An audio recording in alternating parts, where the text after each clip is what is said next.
दोस्तों स्वागत है हमारे YouTube चैनल में। जैसा कि सर का आदेश था कि इस होमवर्क को वीडियो में कन्वर्ट करके स्टूडेंट के पास पहुंचाना है, तो मैंने इसको वीडियो बनाने की कोशिश की है। ये मेरा प्रथम प्रयास है। आप इसको देखिए, पसंद आए तो इसको सब्सक्राइब, लाइक और शेयर कीजिएगा। चलिए वीडियो को शुरू करते हैं। हमारा पहला जो है गुप्त साम्राज्य यानी हिस्ट्री का टॉपिक है, इसको हम स्टार्ट करते हैं।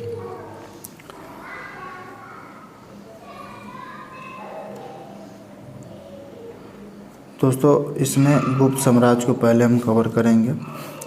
कहता है गुप्त साम्राज्य का उदय 3री शताब्दी के अंत में प्रयाग के निकट कौशाम्बी में हुआ। अगला गुप्त वंश का संस्थापक श्रीगुप्त, जिसका शासनकाल 240 से 280 ईस्वी तक था। अगला है श्रीगुप्त का उत्तराधिकारी घटोत्कच, जिसका शासनकाल 280 से 320 ईस्वी तक रहा। अगला है गुप्त वंश का प्रथम महान सम्राट समुद्रगुप्त प्रथम था। यह 320 ईस्वी में गद्दी पर बैठा। इसने लिच्छवी राजकुमारी कुमार देवी से विवाह किया। इसे महाधिराज की उपाधि धारण की। आगे है दोस्तों, इसको हम फटाफट इसलिए बोल रहे हैं कि टाइम को मैनेज करना है, इसलिए आप चाहे तो इसको दूसरा बार वीडियो करके देख सकते हैं। अगला है गुप्त संवत 319 से 320 ईस्वी की शुरुआत चंद्रगुप्त प्रथम ने की। अगला है चंद्रगुप्त प्रथम का उत्तराधिकारी समुद्रगुप्त हुआ, जो 335 ईस्वी में राजगद्दी पर बैठा। इसने आर्यावर्त के 9 शासकों और दक्षिणावर्त के 12 शासकों को पराजित किया। इन्हीं विजय के कारण इसे भारत का नेपोलियन कहा जाता है। आगे है इसने अश्वमेधकर्ता विक्रमांक एवं परम भागवत की उपाधि धारण की। इसे कविराज भी कहा जाता है। आगे नोट में है परम भागवत की उपाधि धारण करने वाला प्रथम गुप्त शासक समुद्रगुप्त था। चलिए आगे है समुद्रगुप्त विष्णु का उपासक था। समुद्रगुप्त संगीत प्रेमी था। ऐसा अनुमान उसके सिक्के पर उसे वीणा वादन करते हुए दिखाए जाने से लगाया गया है। अगला है समुद्रगुप्त का दरबारी कवि हरिसेन था।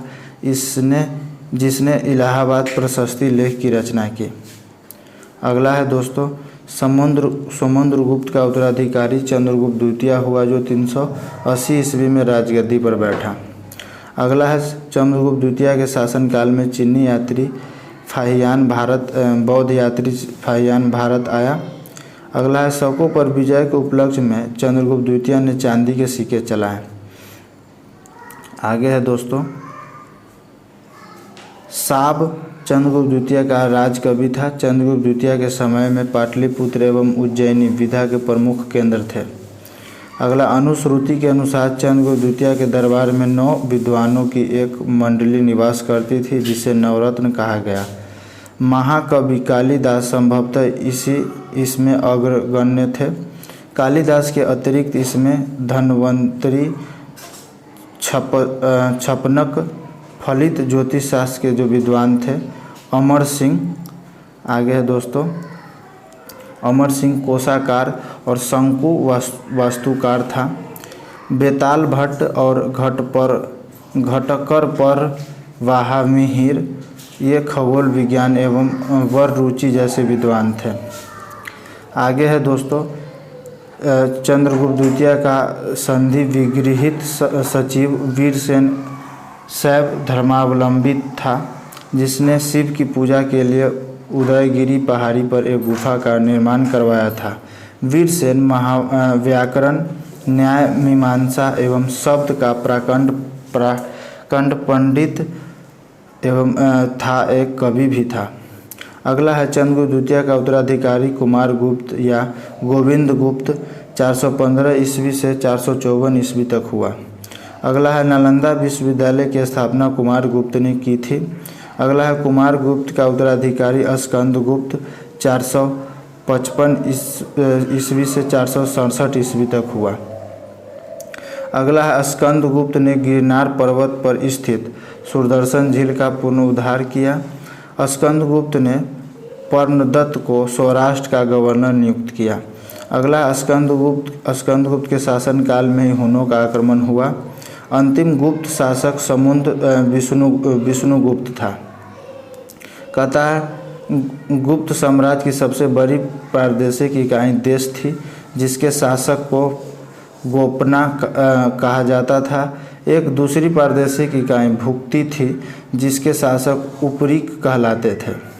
अगला है भुक्ति के नीचे विषय नामक प्रशासनिक इकाई होती थी, जिसके प्रमुख विषयपति कहलाते थे। आगे है पुलिस विभाग का प्रमुख अधिकारी दंडापासी कहलाता था। पुलिस विभाग के साधारण कर्मचारी को चाट एवं भाट कहा जाता था। अगला है प्रशासन की सबसे छोटी इकाई ग्राम थी। ग्राम का प्रशासन ग्राम सभा द्वारा संचालित होता था। ग्राम सभा का मुखिया ग्रामीण कहलाता था एवं अन्य सदस्य महत्तर कहलाते थे। आगे है ग्राम समूहों की छोटी इकाई को पेठ कहा जाता था। गुप्त शासक कुमारगुप्त ने दामोदरपुर ताम्रपत्र में भूमि बिक्री संबंधी अधिकारों के क्रियाकलापों का उल्लेख है। अगला है भू राजस्व कुल उत्पादन का 1/4 भाग से 1/6 भाग हुआ करता था। आगे देखेंगे इसमें।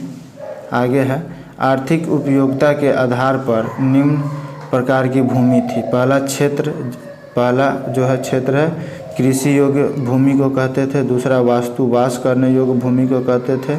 और तीसरा चारागाह भूमि, जिसको पशु के चारा योग्य भूमि को कहते थे। चौथा है सील, ऐसी भूमि जो जोतने योग्य नहीं होती थी। पाँचवा अपरहत, ऐसी भूमि जो जंगली होती थी। चलिए आगे देखते हैं। गुप्तकालीन प्रसिद्ध मंदिर। गुप्तकालीन प्रसिद्ध मंदिर में हम देखेंगे यहाँ पर सबसे पहला है विष्णु मंदिर। ये विष्णु मंदिर तिगवा जबलपुर मध्य प्रदेश में है। अगला शिव मंदिर, ये बुमरा नागौदा मध्य प्रदेश में ही है। अगला है पार्वती मंदिर, नायना कुठार मध्य प्रदेश में ही है। दशावतार मंदिर देवगढ़ ललितपुर उत्तर प्रदेश में है। और शिव मंदिर खोह नागौद मध्य प्रदेश में है। आगे है भीतरी गांव मंदिर लक्ष्मण मंदिर, जिसको बोलते थे ईंटों द्वारा निर्मित था। ये भीतरी गांव कानपुर उत्तर प्रदेश में ही है। चलिए आगे। सिंचाई के लिए रहट या घंटी यंत्र का प्रयोग होता था। श्रेणी के प्रधान को ज्येष्ठक कहा जाता था। गुप्त काल में उज्जैन सर्वाधिक महत्वपूर्ण व्यापारिक केंद्र था। अगला गुप्त राजाओं ने सर्वाधिक मुद्राएं जारी की। इसकी स्वर्ण मुद्राओं को अभिलेख में दिनार कहा गया। आगे है दोस्तों कार्य स्थलों का सर्वप्रथम वर्णन याज्ञवल्क्य स्मृति में मिलता है। जाति के रूप में कार्यस्थलों का सर्वप्रथम वर्णन ओशनम स्मृति में मिलता है। अगला है विंध्य जंगल में सबर जाति के लोग अपने देवताओं को मनुष्य का मांस चढ़ाते थे। अगला है पहली बार किसी के सती होने का प्रमाण 510 ईस्वी के भानुगुप्त के एरन अभिलेख से मिलता है, जिसमें किसी भोज राज की मृत्यु के पर उनकी पत्नी के सती होने का उल्लेख है। आगे है दोस्तों गुप्त काल में वेश्यावृत्ति करने वाली महिलाओं को गणिका कहा जाता था। वृद्ध वेश्याओं को कुटनी कहा जाता था।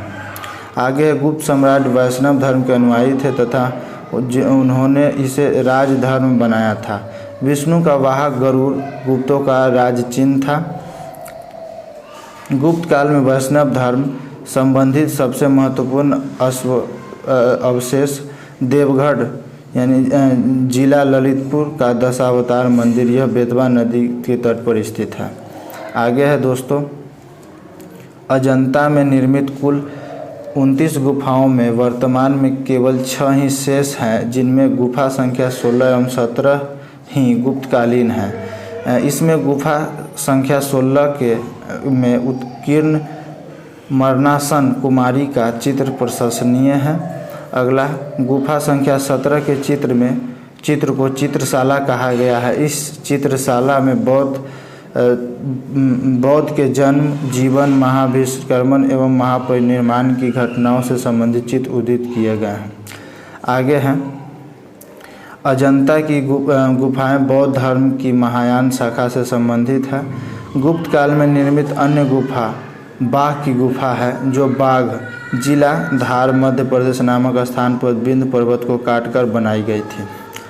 आगे देखते हैं, ये इम्पोर्टेंट है। गुप्त काल में विष्णु शर्मा द्वारा लिखित पंचतंत्र संस्कृत भाषा, जो संसार का शाब्दिक प्रचलित ग्रंथ माना जाता है। बाइबल के बाद इसका दूसरा स्थान है।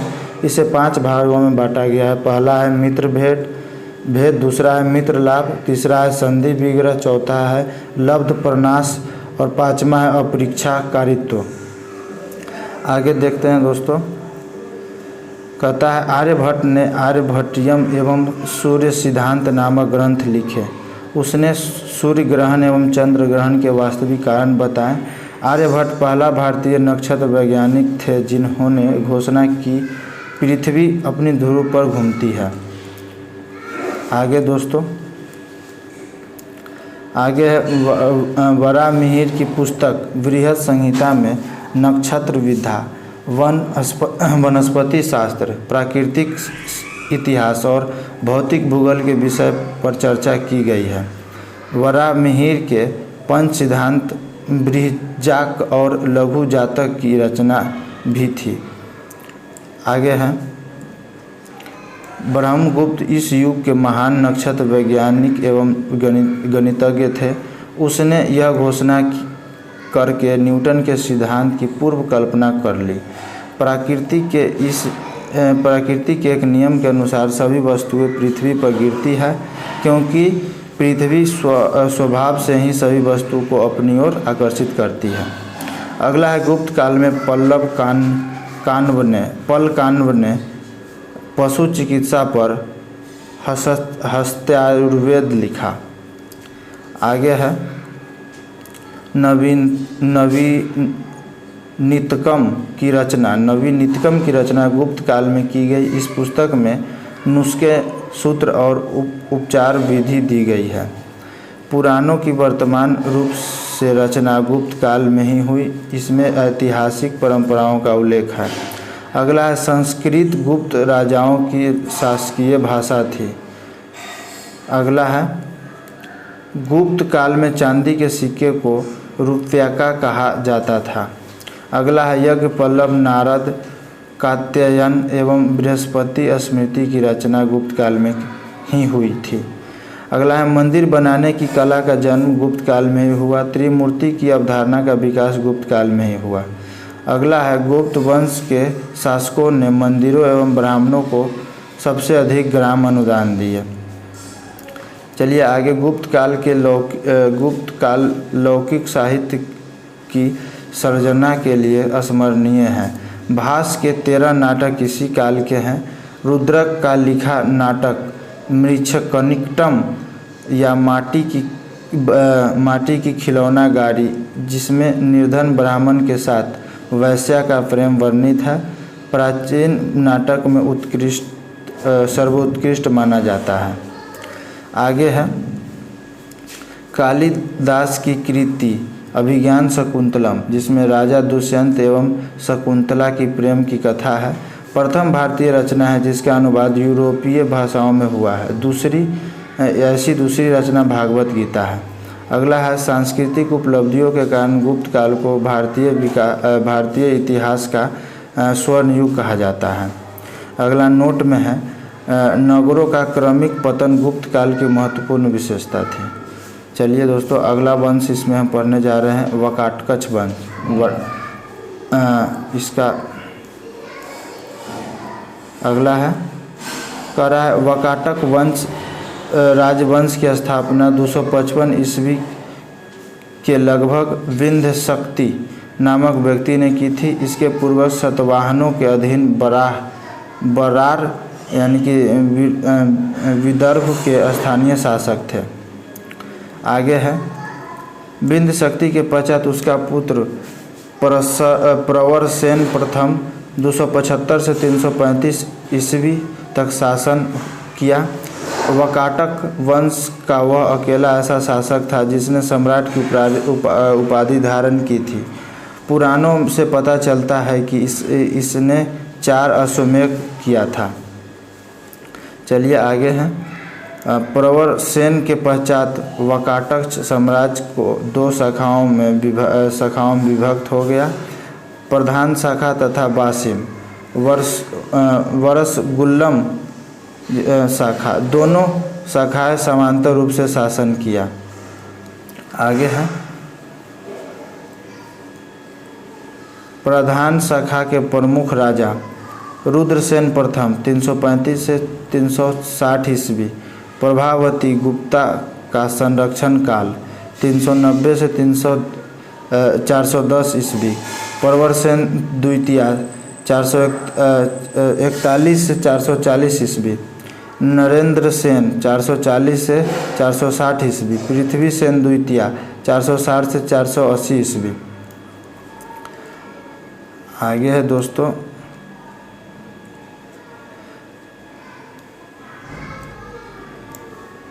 गुप्त शासक चंद्रगुप्त द्वितीय ने अपनी पुत्री प्रभावती गुप्ता का विवाह वाकाटक नरेश रुद्रसेन द्वितीय से किया। वाकाटकों का राज्य गुप्त एवं शक राज्यों के बीच था। राज्यों पर विजय प्राप्त करने के लिए चंद्रगुप्त द्वितीय ने इस संबंध को स्थापित किया। विवाह के कुछ समय बाद रुद्रसेन द्वितीय की मृत्यु हो गई। चूँकि उनके दोनों पुत्र दिवाकर सेन और दामोदर सेन अवयस्क थे, अतः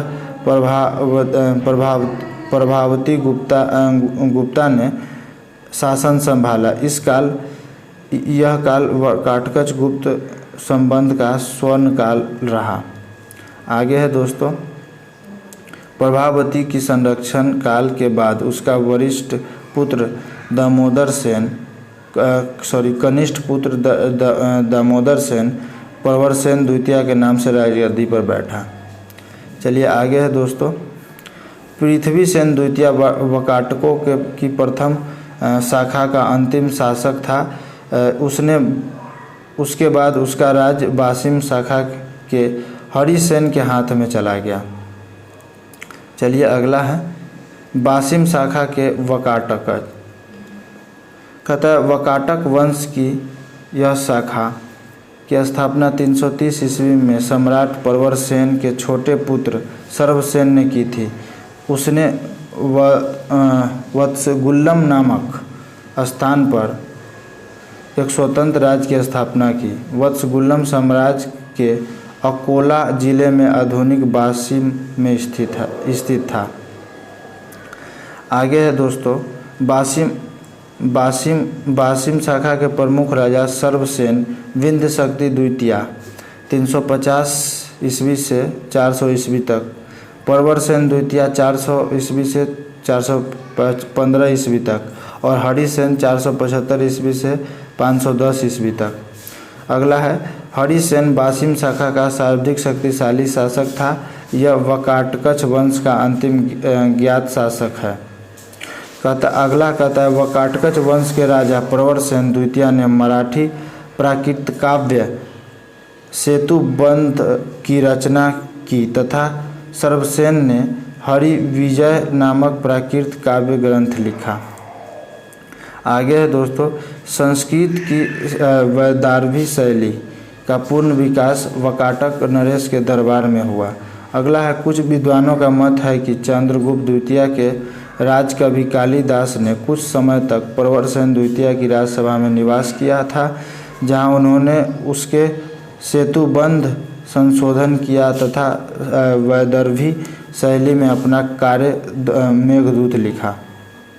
आगे है दोस्तों वाकाटक नरेश ब्राह्मण धर्मावलंबी थे। वे शिव और विष्णु के अनन्य उपासक थे।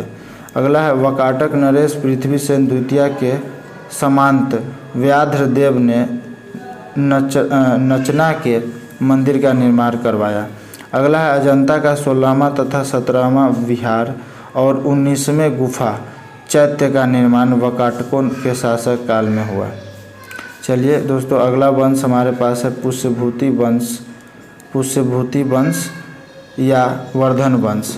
कहता है गुप्त वंश के पतन के बाद जिन नए राजवंशों का उदय हुआ उसमें मैत्रेय, मैखरी, पुष्यभूति, परवर्ती गुप्त और गौड़ प्रमुख है। इन राजवंशों में पुष्यभूति वंश के शासकों ने सबसे विशाल साम्राज्य स्थापित किया। अगला है पुष्यभूति वंश के संस्थापक पुष्यभूति था। इसकी राजधानी थानेश्वर वर्तमान यानी कि हरियाणा प्रांत के कुरुक्षेत्र जिले में स्थित वर्तमान थानेश्वर स्थान थी। चलिए दोस्तों आगे है। प्रभाकर वर्धन इस वंश के स्वतंत्रता का जन्मदाता था तथा अंतिम प्रभावशाली शासक था, जिसने परम भट्टारक और महाराजा धीराज जैसी सम्मानजनक उपाधि धारण की। आगे है प्रभाकर वर्धन की पत्नी यशोमती से 2 पुत्र राज्यवर्धन और हर्षवर्धन तथा एक कन्या राजश्री उत्पन्न हुई। राजश्री का विवाह कन्नौज के मौखरी राजा ग्रहवर्मा के साथ हुआ। अगला है मालवा के शासक देवगुप्त ने ग्रहवर्मा की हत्या कर दी और राजश्री को बंदी बनाकर कारागार में डाल दिया। अगला है दोस्तों राज्यवर्धन ने देवगुप्त को मार डाला, परंतु देवगुप्त के मित्र गौर नरेश शशांक ने धोखा देकर राज्यवर्धन की हत्या कर दी। आगे नोट में दोस्तों शशांक शैव धर्म का अनुयायी था।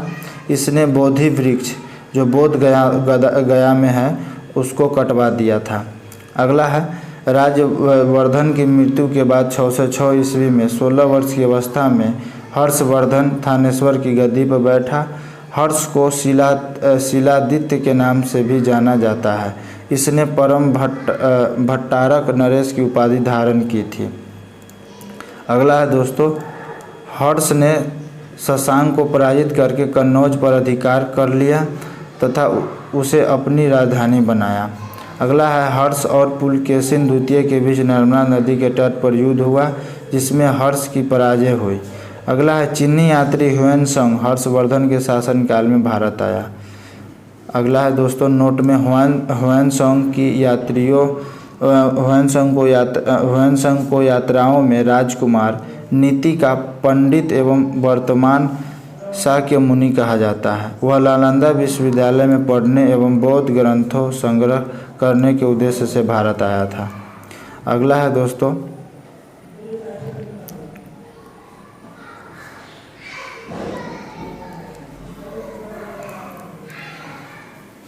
हर्ष 641 ईस्वी में अपने दूत चीन भेजा था। 643 ईस्वी एवं 645 ईस्वी में दोनों चीनी दूत उसके दरबार में आए।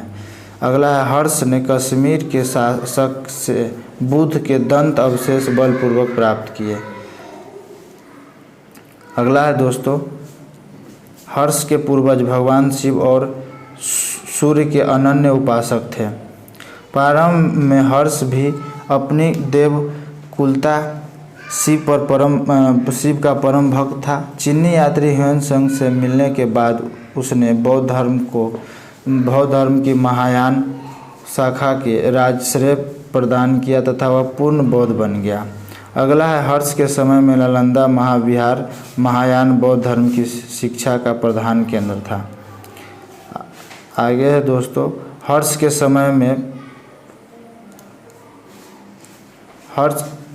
समय में प्रयाग में प्रति 5वें वर्ष एक समारोह आयोजित किया जाता था, जिसे महाभोज परिषद कहा जाता था।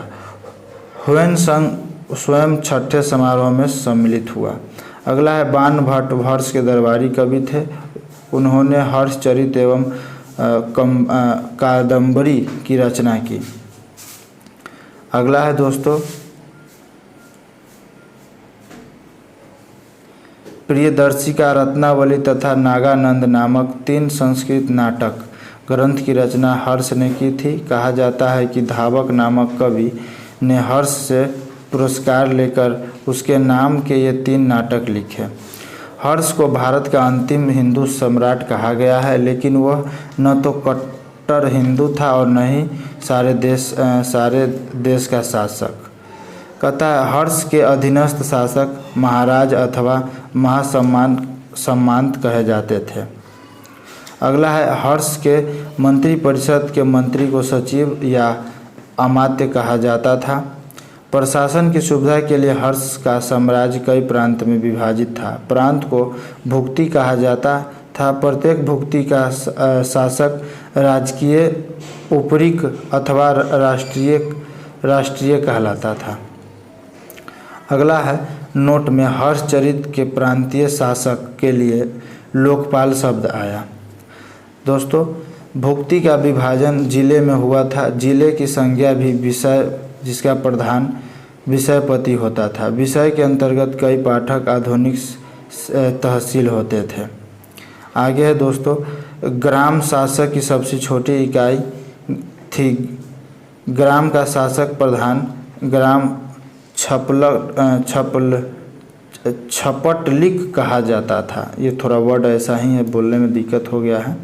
चलिए आगे इसको हम जो तालिका दिया हुआ है इसको हम देख लेंगे। इसको क्या बोलते थे दोस्तों? इसको बोला जाता था उस समय भिंडी को थी, भंडी जिसको है, भंडी है, इसको प्रधान सचिव बोलते थे। सिंहनाथ को प्रधान सेनापति बोला जाता था।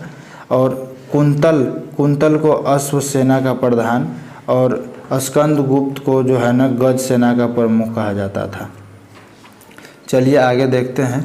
पुलिस कर्मियों को चाट या भाट कहा गया। दंड पार्षिक तथा दंडिक पुलिस विभाग के उत्तराधिकारी होते थे। अगला है अश्व सेना के अधिकारी को वृद्धेश्वर, पैदल सेना के अधिकारी को बालाकृत या महाबालाकृत कहा जाता था। अगला है हर्षचरित में सिंचाई के साधन के रूप में तुलायंत्र, जल पंप का उल्लेख मिलता है।